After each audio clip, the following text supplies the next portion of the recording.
Title और thumbnail देख के तो आपको पता चल ही गया होगा कि इस वीडियो के अंदर मैं आपके साथ अपना एक्सपीरियंस शेयर करने वाली हूँ, जो कि मेरे साथ हुआ था जब मेरी 3rd ईयर में क्लिनिकल पोस्टिंग लगी थी। सो जल्दी से आप इस वीडियो को स्टार्ट करते हैं। सो आपको पता होगा कि जब हम बैचलर्स में होते हैं तो हमारी 1 या 2 मंथ्स की ना क्लिनिकल ट्रेनिंग लगती है, जिसको क्लिनिकल पोस्टिंग भी कहते हैं कई जगह डिफरेंट हॉस्पिटल्स में, राइट। सो मैं जब 3rd ईयर में थी तो मेरी एक हॉस्पिटल में, जो कि प्राइवेट हॉस्पिटल था, उसमें मेरी क्लिनिकल पोस्टिंग लगी और मेरे साथ मेरी क्लास की 5 लड़कियां थी और एक मैं। तो हम सारे बच्चों की एक हॉस्पिटल है जो कि बहुत प्राइवेट का भी बहुत टॉप लेवल का है दिल्ली के अंदर, ठीक है। वहाँ पे मैं ऑब्वियसली मैं नाम नहीं ले सकती, वहाँ पे हम सबकी पोस्टिंग लग गई। अब आगे बढ़ने से पहले मैं बता दूं कि इससे पहले भी ना मेरी क्लिनिकल पोस्टिंग लगी थी 2nd ईयर में, ठीक है। तो वो जो दोनों पोस्टिंग थी ना, जो मेरी जो 2nd ईयर में लगी थी, वो थी गवर्नमेंट हॉस्पिटल में, दिल्ली के टॉप के गवर्नमेंट हॉस्पिटल में, ठीक है। उसके बाद 3rd ईयर में मैं सीधा गई एक प्राइवेट हॉस्पिटल के अंदर, ठीक है। अब वहाँ पे क्या होता था, अब प्राइवेट हॉस्पिटल है तो वहाँ पे मतलब काम बहुत अलग होता था एज कम्पेयर टू जो मेरे दिमाग में बैठा हुआ था ना गवर्नमेंट हॉस्पिटल में जिस तरीके से काम होता है। सो बहुत फर्क था दोनों में। जब मैंने इनिशियल डेज पे वहाँ पे जाके काम किया, देखा कि कैसे पेशेंट्स आ रहे हैं, कैसे बात करी जा रही है, तो उनमें बहुत डिफरेंस था बातचीत में। अब एक हफ्ता हो गया था हमें वहाँ पे पोस्टिंग पे जाते जाते, तो हमारा क्या रूटीन होता था कि हमें 9 बजे वहाँ पे रिपोर्ट करना होता था। वहाँ पे तुमने पेशेंट को देखा, थोड़ा बहुत जो तुम्हारे सीनियर्स है वहाँ पे जो काम कर रहे हैं उनको असिस्ट किया, और मतलब 5:30 बजे तक तुम्हें वहाँ रुकना है, फिर 5:30 बजे के बाद तुम्हारी छुट्टी हो जाएगी। सो ये हमारा ऐसे पूरे दिन का रूटीन था। कोई तुम्हारा सीनियर अगर आईपीडी जा रहा है, आईसीयू जा रहा है, तो वहाँ पे तुमने उन्हें असिस्ट किया जाके, ठीक है। हमारा सिंपल सा ये काम रहता था उस टाइम पे। अच्छा, आगे बढ़ने से पहले ना मैं उस डिपार्टमेंट का एक व्यू बता देती हूँ कि वो कैसा था। तो वो ना लेंथ में ज्यादा था, जो रूम था, मतलब जो डिपार्टमेंट का स्पेस था। सो जैसे ही आप डिपार्टमेंट में एंटर करोगे ना, तो सामने एकदम आपको एचओडी सर का कैबिन दिखता था, ठीक है। और वहां से बिल्कुल मतलब ऐसे लंबा था वो, और दोनों तरफ ऐसे चैनल्स बने हुए थे, ब्लॉक्स बने हुए थे, वहाँ पे कर्टेन लग रखे थे और वहाँ पे पेशेंट ट्रीट करते हो। सो बीच में एक पूरी गैलरी टाइप थी, आप यहाँ से घुस रहे हो तो यहाँ पे वो सर का कैबिन है, और इधर पूरा ट्रीटमेंट एरिया जिसपे ऐसे सामने सामने दोनों तरफ कैबिन्स बने हुए हैं, पर वो कैबिन्स जो है वो कर्टेन से सेपरेटेड है, ठीक है। सो इस तरीके से वो डिपार्टमेंट था सारा। अब क्या होता था, ये जो कैबिन्स बने हुए हैं यहाँ पे, जब आप यहाँ से घुसे, यहाँ पे आपने एचओडी सर को देखा बैठे हुए, और इधर ट्रीटमेंट है। तो हमें क्या बोला जाता था कि ये जो ट्रीटमेंट एरिया है ना, इसके पीछे एकदम कर्टेन के पीछे ही आपके बैठने की जगह है सब बच्चों की। तो सारे बच्चे वहीं बैठा करते थे, ठीक है, क्योंकि बीच में तो कोई जगह थी नहीं, क्योंकि वो लंबाई में ज्यादा था और विड्थ में कम था वो डिपार्टमेंट का जो लेआउट बना हुआ था, ठीक है। अब ये बात मैं आपको क्यों बता रही हूँ ना, आपको अभी समझ आएगा। सो एक दिन क्या हुआ कि मुझे ना एक पेशेंट मिली। सो वहाँ पे एक मैम भी थी, तो उन्होंने मुझे बोला कि भाई तुम इनका ना अल्ट्रासाउंड कर देना, यहाँ पे इनको यहाँ पेन है शोल्डर में। मैंने कहा ठीक है।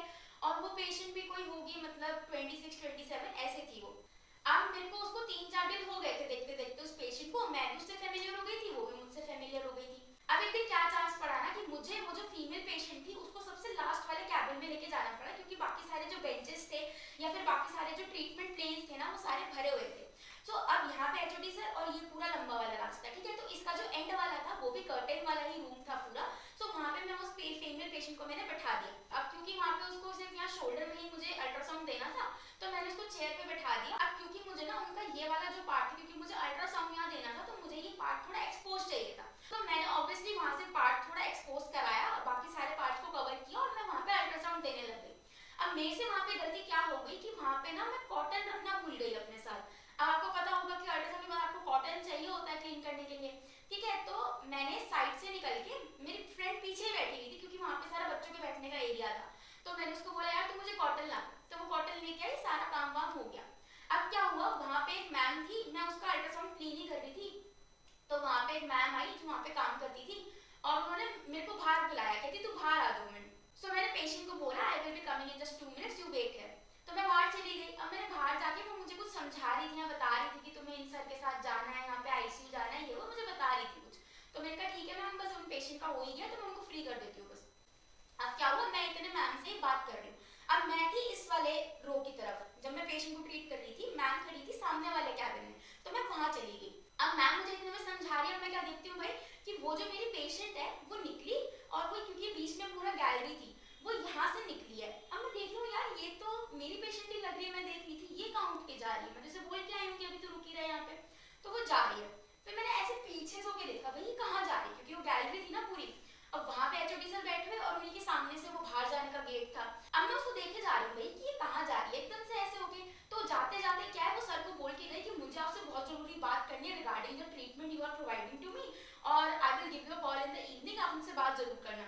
और वो चली चली गई, उसने एग्जिट ले लिया। अब मैं ऐसे खड़ी हुई, मैं सोच रही हूँ भाई कि ये क्या हो गया, मैं तो इसे बोल के आई थी भाई रुकियो मैं आ रही हूँ 2 मिनट में, ये कहाँ चली गई।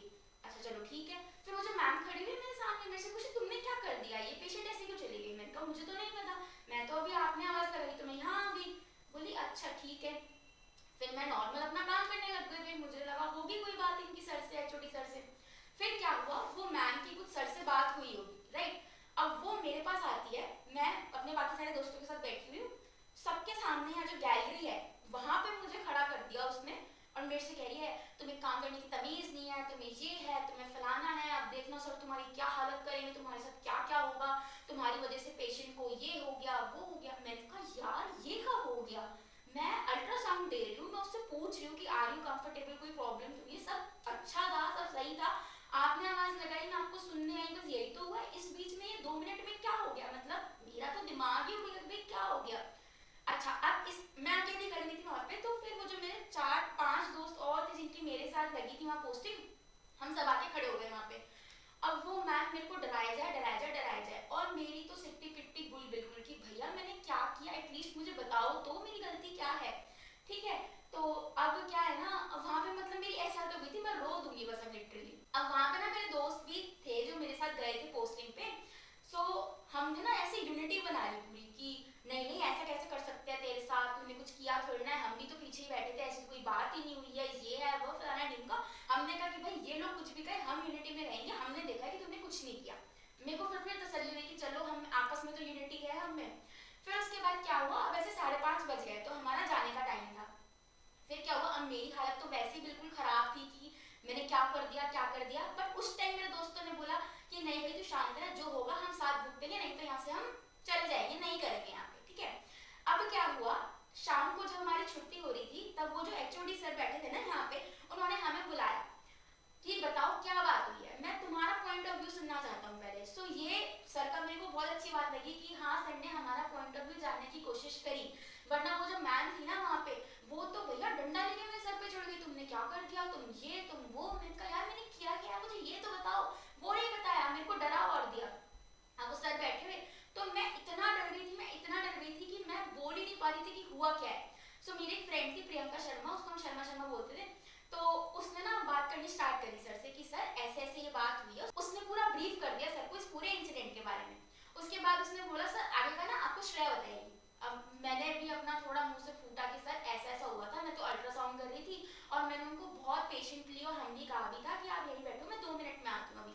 मैम ने मुझे लगाया था और वो मेरे को बता रही थी कि अब तुम्हें ये करना है, और मैं बस वहीं खड़ी हुई थी, एकदम से निकल के चली गई, मुझे नहीं पता क्या हुआ है, ठीक है।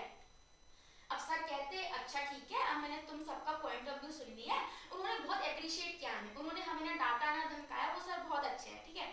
तो उन्होंने बोला कि ठीक है तुम्हारी कोई गलती तो नहीं है तुम सबकी, बट अब तुम सब क्या करोगे, अब से वहां पे वो जो पीछे वाला पार्ट था वहां पे कोई बच्चा नहीं बैठेगा। फिर हमने सोचा यार यहाँ पे तो कहीं हम बैठने की जगह ही नहीं, हम कहाँ बैठेंगे फिर। तो उन्होंने पता है क्या बोला, उन्होंने बोला मतलब ये पूरी गैलरी थी ना, तो हम 5-6 बच्चे थे, तो उन्होंने बोला तुम पांचों एक एक कोने में खड़े हो जाना, और जो एक बचा है ना वो मेरे साथ आके यहाँ पे मेरे को असिस्ट करेगा। अब भाई ये सुनते ही हम सबका दिमाग खराब, मतलब भाई सुबह के 9 बजे से शाम को 5:30 बजे तक हम क्या बस 5 कोनों में खड़े रहेंगे। ये सुनते ही तो भैया सर के सामने तो हमने कुछ कहा नहीं, उन्होंने बोला ठीक है तुम लोग जाओ, उन्होंने बोला ठीक है तुम जाओ, तो वो बात तो वहीं रफा दफा हो गई। अब हम निकले वहां से बाहर, और हॉस्पिटल के बाहर खड़े हो कि हम क्या डिस्कशन करना है यार, हमें क्या स्टैंड लेना चाहिए, अब हमें क्या करना चाहिए, अब उसने तो ऐसा कर दिया, हमारी कोई गलती भी नहीं थी, तेरी कोई गलती भी नहीं है, ये है वो है, ये हॉस्पिटल ही खराब है, डिपार्टमेंट ही खराब है, ये वो अनशन। अब हम बुराई करे थे और हमें सोच रहे हैं हम आगे क्या करें भैया, अभी हमें सिर्फ हफ्ता भर हुआ है यहाँ पे आते आते, ठीक है, बाकी का भी हमें पूरा महीना निकालना है, 3 हफ्ते और हम ऐसे 5 कोनों पे खड़े रहेंगे। और लिटरली उनके यही वर्ड्स थे कि तुम 5 जने 5 ऐसे कोनों पे खड़े हो जाना, एक जो बचेगा वो मेरे साथ यहाँ पे आके खड़े रहना, मेरे को काम करते हुए देखना, मेरे से सीखना। चलो सीख भी लेंगे यार, पर ये क्या सजा है कि तुम्हें खड़े ही रहना पड़ेगा, मतलब उनके लिटरल वर्ड्स थे ये, तुम बैठोगे भी नहीं और तुम कुछ काम भी नहीं करोगे, तुम किसी पेशेंट से बात भी नहीं करोगे, ना तुम पेशेंट के पास जाओगे, तो भाई हम आई क्यों रहे हैं फिर यहाँ पे, जब हम पेशेंट के पास नहीं जा सकते, उससे उसकी हिस्ट्री नहीं पूछ सकते, उसको देख नहीं सकते कि उसको क्या बीमारी है, तो हम करेंगे क्या यहाँ पे, बस हम 5 कोनों पे खड़े होने आ जाए यहाँ पे, पागल है हम नीचे खड़े होकर पूरी ये प्लानिंग कर रहे हैं, ठीक है। फिर एंड में हमने सबने मिलकर ये निकाला भाई कि हम कल से यहाँ पे नहीं आएंगे। एकदम रैंडमली हमने अपना डिसीजन बना लिया कि भाई हमसे नहीं हो पाएगा, हमारी कोई गलती नहीं, हम बेचारों को सताया जा रहा है, ये किया जा रहा है, दादागिरी कर रहे हैं। हमने सोच लिया कि हम कल नहीं आएंगे। और ये चीज हमने इन्फॉर्म भी नहीं करी किसी को, मतलब जो यहाँ का एचओडी थे या फिर जो भी सीनियर्स थे ना उनको इन्फॉर्म करी, और ना जो हमारी कॉलेज में कोऑर्डिनेटर थी ना जिन्होंने पोस्टिंग लगवाई थी। पहली बार हमारे कॉलेज से कोई बच्चा गया था इस हॉस्पिटल में और इतना बड़ा कांड हो गया था। उन मैम को भी हमने कुछ नहीं बताया कि हम नहीं जा रहे हैं, ऐसा है या वैसा है कुछ है। हमने रैंडमली सोचा कि हम नहीं जाएंगे और अगले दिन सबने मस्त घर पे छुट्टी मारी। अब हमने ये काम तो कर दिया, अब नहीं गए, पांचों ने छुट्टी मारी, तो वहां से जो एचओडी सर थे उनका कॉल गया होगा मैम के पास कि भैया आपके बच्चे तो नहीं आए आज, पांचों के पांचों छुट्टी पे 6 के 6 और विदाउट एनी प्रायर इन्फॉर्मेशन और समथिंग। तो आई थिंक उन्होंने सारा वो जो कांड हुआ था कल वो भी बता दिया होगा। ठीक है, अब चलो जो भी बात हुई वो गई। अब हम सोच रहे हैं कि भाई उस हॉस्पिटल में तो हम जा नहीं सकते। अब जो मेरे कॉलेज वाली मैम थी ना उनका सबके पास कॉल जा रहा है, तुम सब कहाँ हो, तुम ये नहीं गए, तुम वो नहीं गए। तो हम कॉलेज गए, हमने सारी जो ये कहानी हुई थी सारी उनको बता दी कि ऐसे ऐसे मतलब हम पे इतना टॉर्चर किया उन्होंने और टॉर्चर हो रहा था, हमने सह लिया, बट ये तो और करने की फिराक में, तो हम वहाँ नहीं जाएंगे। तो उन्होंने बोला ठीक है तुम्हें नहीं जाना तो मत जाओ, बट तुम्हारा जो हॉस्पिटल है या फिर जो तुम्हें 3 हफ्ते की और करनी है ना अभी, वो तुम्हें मैनेज करना पड़ेगा, फिर तुम जहाँ मर्जी अपना हॉस्पिटल ढूंढो। ठीक है, अब भैया हम भी बड़ी उसमें, हाँ ठीक है यार हॉस्पिटल वाले तो रख ही लेंगे, उनको तो बच्चे चाहिए काम करने के लिए, और हम तो गवर्नमेंट कॉलेज के बच्चे हैं, ये है वो है, इतना कॉन्फिडेंस बढ़ा हुआ हमारे दिमाग में। अगले दिन हम 5 हॉस्पिटल्स में गए इस कॉन्फिडेंस के साथ कि हमें तो रख ही लेंगे भाई, और किसी ने भी हमें नहीं रखा। फिर हम पांचों बैठ के ऐसा वो हो गए कि अब हम कहाँ जाए, ना उधर के रहे ना इधर के रहे। वहां से तो हम निकल के आ गए, वापस जाएंगे तो बड़ी बेइज्जती होगी और ना वो हमें रखेंगे अब किसी कीमत पे, और यहाँ पे कोई हमें रखने को तैयार नहीं हो रहा। अब हम क्या करें यहाँ पे, तो हम फंस गए पूरी तरीके से। अब क्या हुआ, दो जो मेरे दोस्त थे ना उन्होंने तो अपने कहीं से नेटवर्क कनेक्शन लगा के वहां पे अपनी पोस्टिंग लगा ली किसी हॉस्पिटल के अंदर।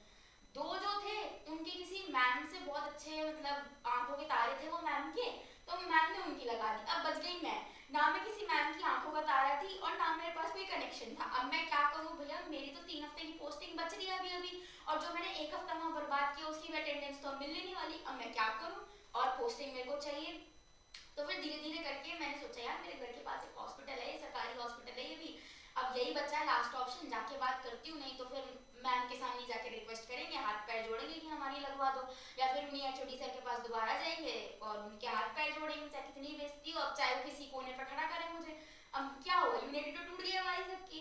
ठीक है, तो अब मैं गई यहाँ हॉस्पिटल के अंदर, तो वहाँ पे मैंने ऐसे, अब मैं ये पुरानी कहानी तो नहीं सुनाई कि इतना सारा ड्रामा हुआ है अभी हमारे साथ या फिर ये है। मैंने कहा हाँ मैं तो 1 हफ्ते अपने घर में मेरी शादी थी, मेरे सगे भाई की शादी थी और इसलिए मैं नहीं जा पाई, तो मैं लेट हो गई, तो मुझे यहाँ कुछ चाहिए, मैंने वहाँ पे ये कहानी बना दी। ठीक है, फिर थैंकफुली मुझे वहाँ पे रख लिया उन सब ने, उनका वेरी मच थैंक यू।